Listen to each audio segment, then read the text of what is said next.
Welcome to the Anxiety Slayer podcast. I'm Shan Vanderleek here with my wonderful co-host Ananga Sivir. Today we're finishing up our conversation about Ayurveda for your health and well-being. Just want to say thank you for all of the feedback we've received about part 1 of this series.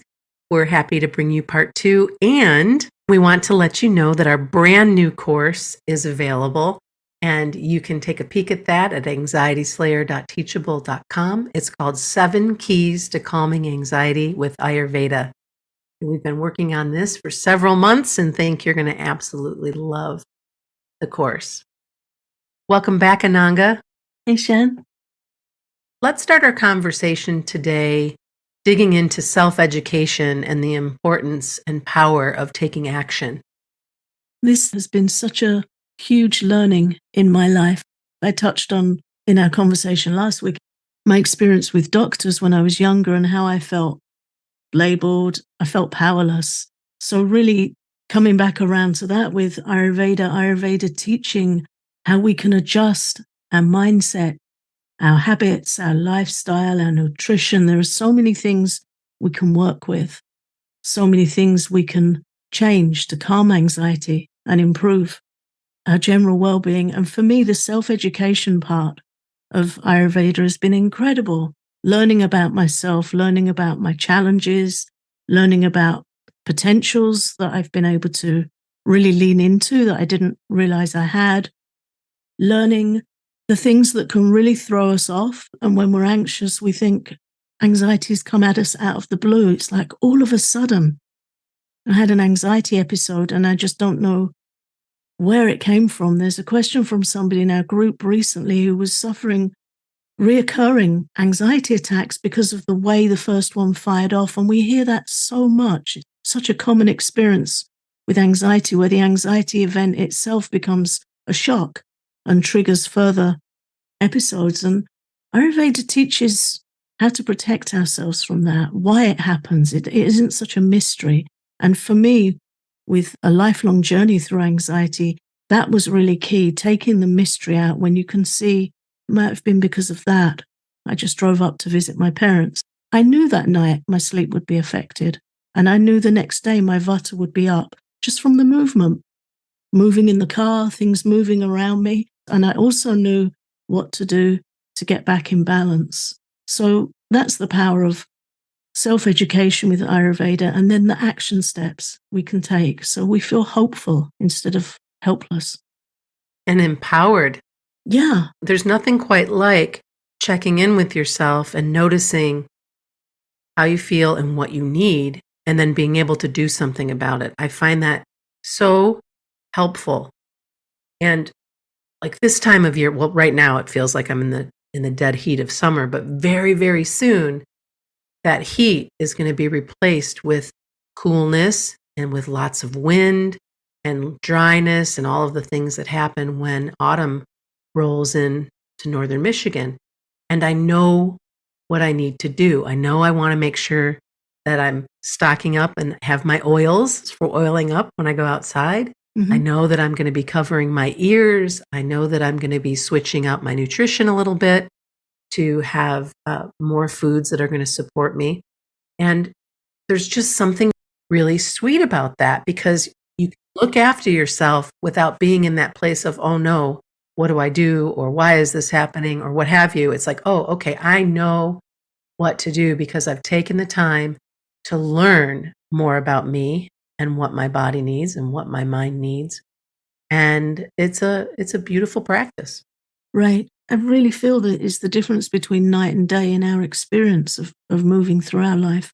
I can remember before I started learning Ayurveda, I would dread autumn.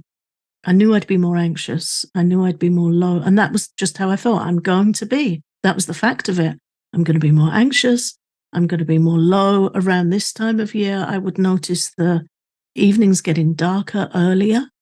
And I would start to feel the anxiety, dread the long, dark evenings. I don't feel like that anymore. That's completely changed for me. Now I've just got a gradual transition where I switch over lighting, bedding, diet, nutrition, what goes in my tea, what I eat, warm baths, ginger in the bath. It just adjusts to this seasonal routine, and now I love it.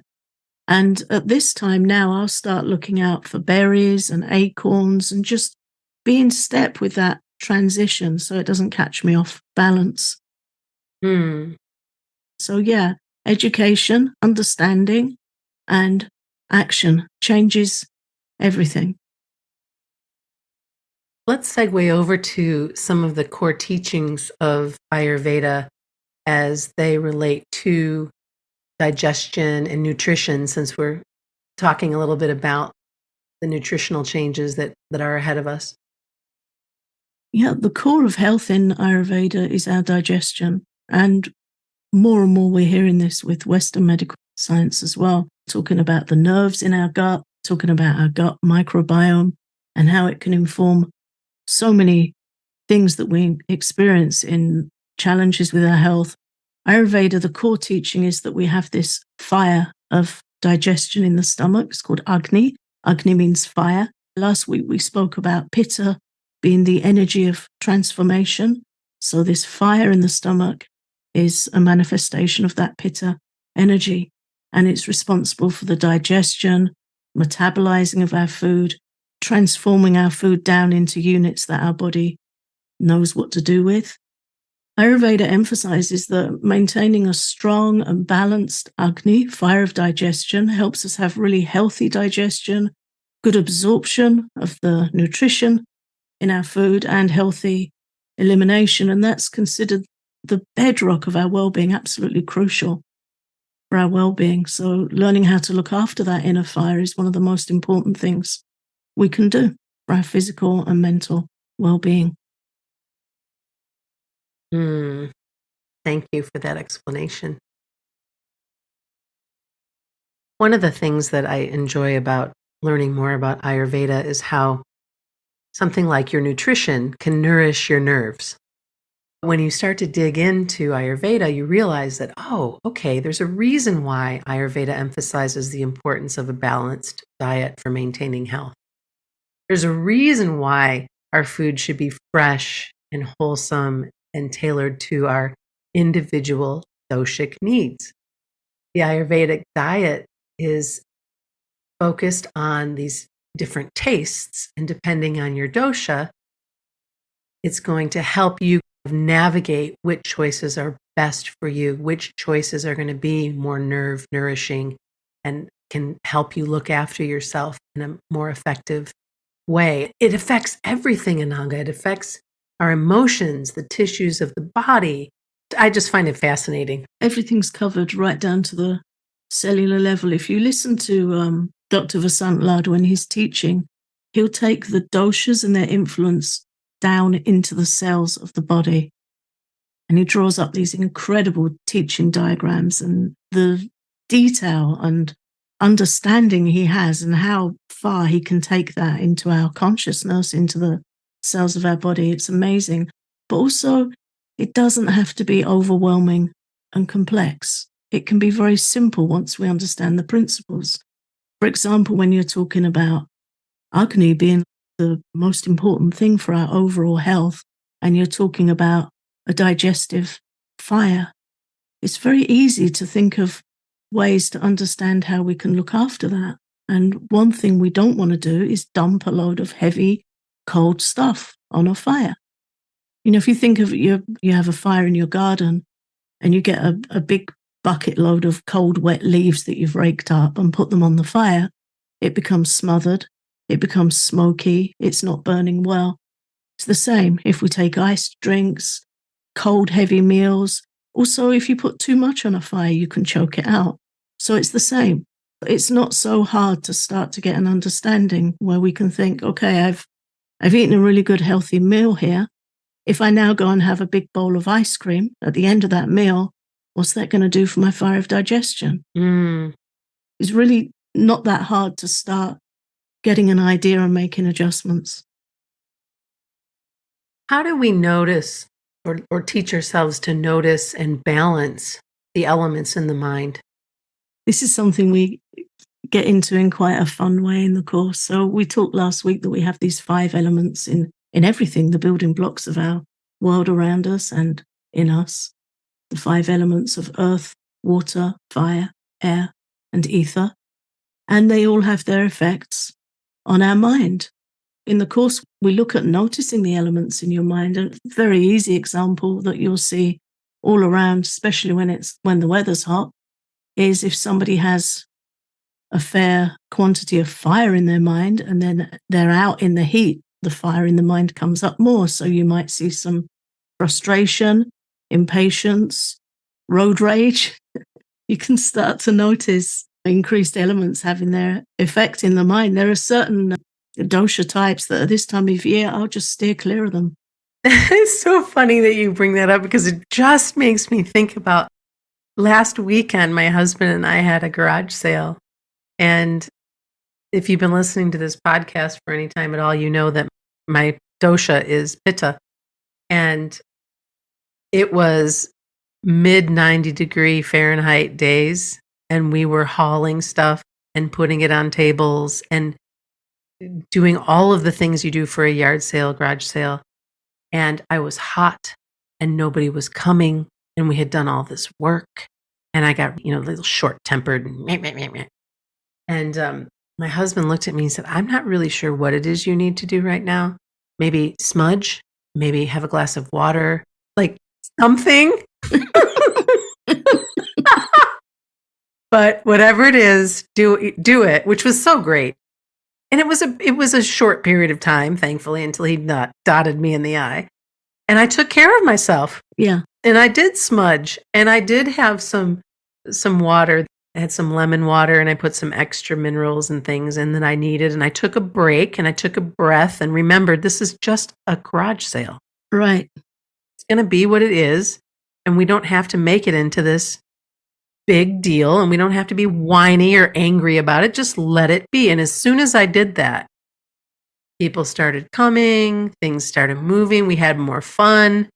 And of course, later I had to apologize for my antics because at the time it felt like they came out of nowhere. Right. But because of what I know about Ayurveda and because of my sweet husband making me aware of my behavior, because sometimes you can be long into it without realizing what's happening. Yeah. And then I could do something about it. And so I guess that would be a good example of balancing the elements in the mind. So yeah, that you've answered your own how to notice and balance the elements in the mind. But yeah, tragically, others often see them before we do. And I love that. Don't know what you need to do, but you need to do something. But when you look at Ayurveda, you do know what to do. You just take some coconut water, lighten up, have a laugh, stick your feet in a cold bath or a stream or something. Yeah. Get the heat down out of your mind. And the challenge with too much fire in the mind is that once the fire builds to a certain point, the mind will think that's ridiculous. I need this to go a certain way. Why are you telling me to go and put my feet in some water? True. It's just ridiculous and inefficient and it doesn't make sense. That's when that dosha goes too far. So yeah, that's the clue for fire in the mind. We might have too much space or air in our mind. We might feel ungrounded, jittery. We might find that we're talking and it's kind of running away from us and we just need to speak, but we're not really getting what we need from that. We might feel unsettled. We are likely to feel anxious. That's when the air comes up in the mind. So then we need grounding, warmth, things like that. If we've got too much earth in the mind, we can feel heavy. We can feel lethargic, uninspired, dull. We might feel a bit low. If there's water in the mind, we can certainly feel low. And so it's a wonderful thing to learn how to balance these aspects out. Just knowing the effects. Fire can bring impatience. It can also bring genius, teaching skills, excellent marketing, communication, observational humor, warmth, courtesy, imbalance. All of the elements have their gifts, and out of balance, they all have their challenges for us and the people we're in relationship with, because it's them who often feel it first, especially with fire. This show is sponsored by BetterHelp. If you're listening to this podcast, chances are you've experienced racing thoughts that take over your mind. And while it can be challenging to make these thoughts stop, sharing or talking through what's on your mind can often help. Therapy gives you a place to do that so you can get out of your negative thought cycles and find some mental and emotional peace. If you're considering therapy, give BetterHelp a try. It's entirely online, it's convenient, flexible, and suited to your schedule. Just fill out a brief questionnaire to get matched with a licensed therapist, and you can switch therapists at any time for no additional fee. Get a break from your thoughts with BetterHelp. Visit betterhelp.com/slayer today to get 10% off your first month. That's BetterHelp, HELP.com/slayer. Before the break, we were talking about how you can balance the elements in the mind. And now we're going to talk about the difference between escape versus balancing what's happening in our bodies. When we feel anxious, our tendency is to want to escape the anxious thoughts and feelings. We just want it to stop. It feels so awful. It can escalate so quickly. And then it's just so easy to scroll, watch TV, play some game, whatever we go to, watch a movie. The things that we call getting out of our head when our head isn't a good place to be. But unfortunately, many of those choices involve getting more stimulus into our head, more incoming information. And when we finish our diversion, we often find that we feel worse than we did before. So our mind might have been distracted and taken away from unwanted thoughts for a while, but it's also disturbed by more incoming information. And so a diversion isn't helping us get to the root of the problem at all. We know that really when we're doing it.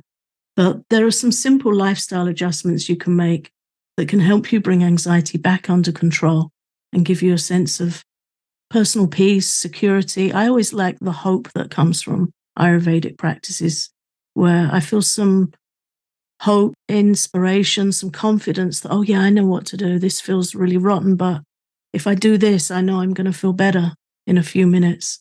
So Ayurveda can give us that sense of hope. And again, that's something we'll be exploring in more detail in the course.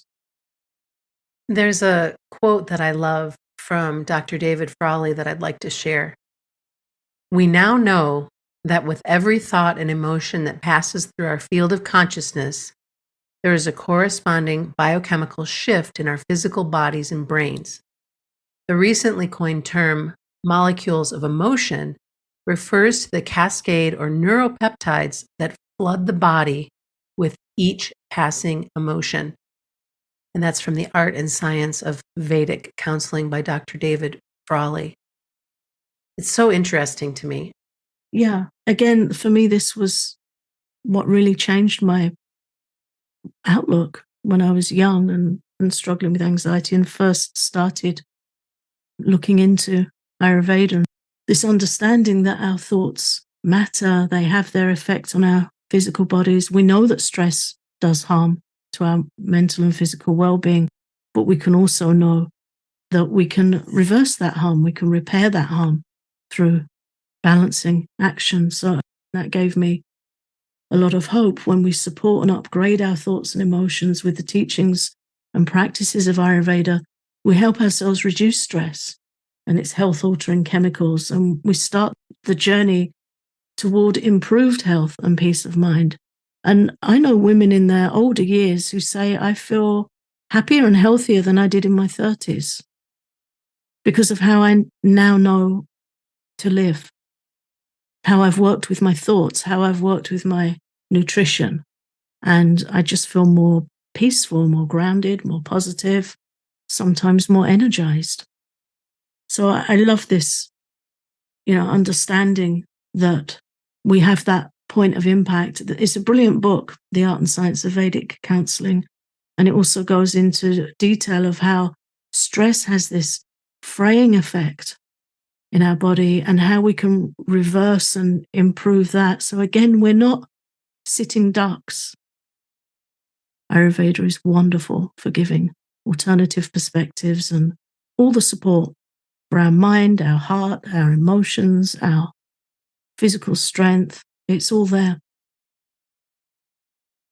And you said something earlier that I thought is worth bringing up again too, is that when we get to this point of understanding that we don't have to carry around all of this garbage, that we don't have to be in a reactive state over every single thing that comes up. When you were referring to women getting on in age, as we are,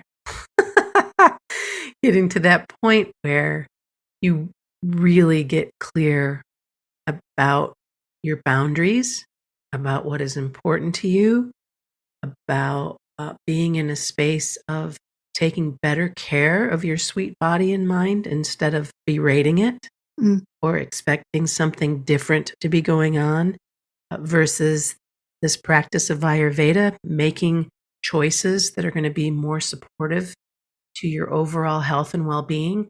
What a gift. Yeah. And Ayurveda also teaches that we have doshic influences in stages of our life. Kapha is young children going up into youth, then in our career years, our middle years tend to be the pitta period.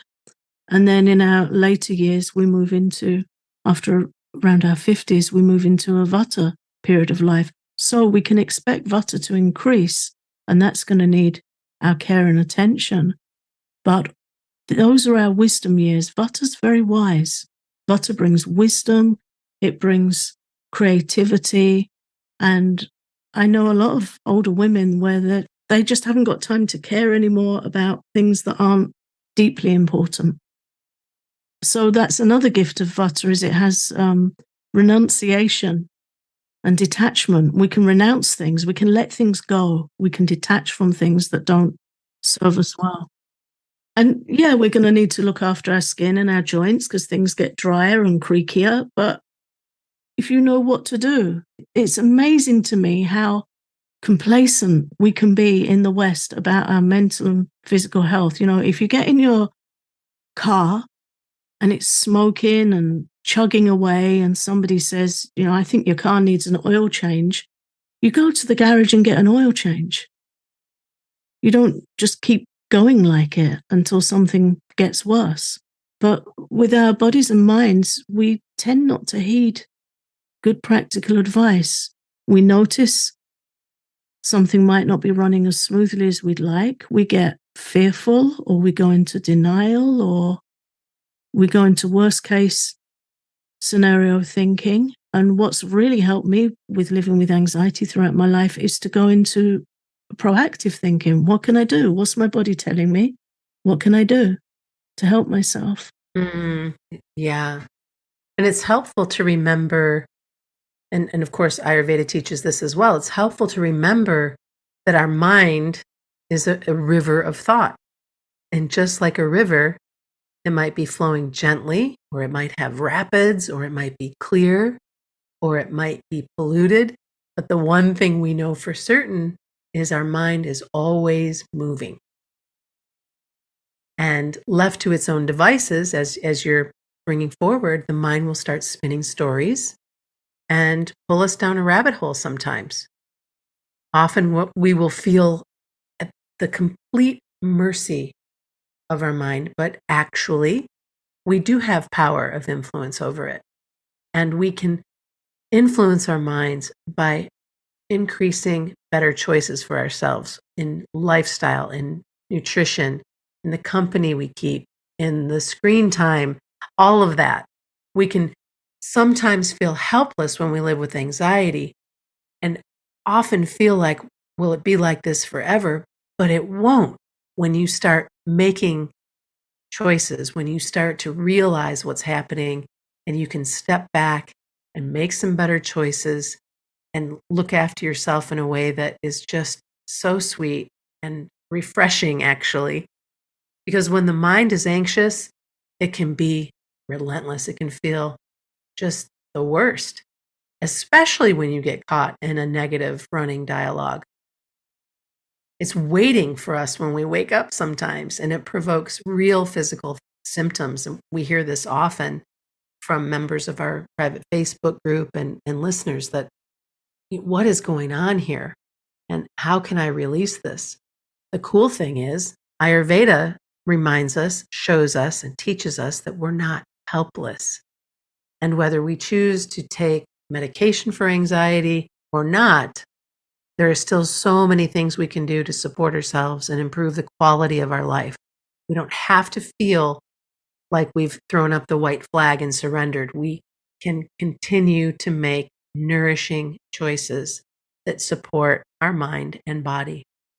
And once we know what to do, we know what to go back to. So we don't have to live dreading anxiety episodes. We don't have to live dreading that we might have an anxiety attack, because we can learn how to calm them. We can learn how to reduce their intensity. We can learn how to reduce their frequency. And if we keep practicing over time, we can learn how to not experience them. Sometimes life's going to throw us a challenge or a curveball. That's inevitable. But Ayurveda can teach us how to get back in balance, how to support ourselves. It can teach us how to build resilience and how to live peacefully in the present moment, so we're content in this day, in this moment, while simultaneously building mental and emotional strength so that we're in better shape for whatever might come. And Ayurveda shows us how to live deeply with creativity, joy, and presence, and not to just simply exist. It's the foundation for deeper exploration into the real meaning of life beyond the day-to-day stressors, beyond energy drains of obligations and paying the bills. There is so much more, and we can learn how to tap into all of that. Thanks for listening to Anxiety Slayer. We're grateful that you come back each week.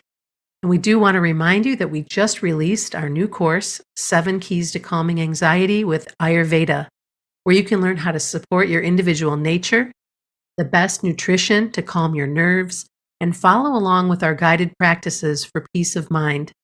Find out more and save $20 with our introductory offer at anxietyslayer.teachable.com.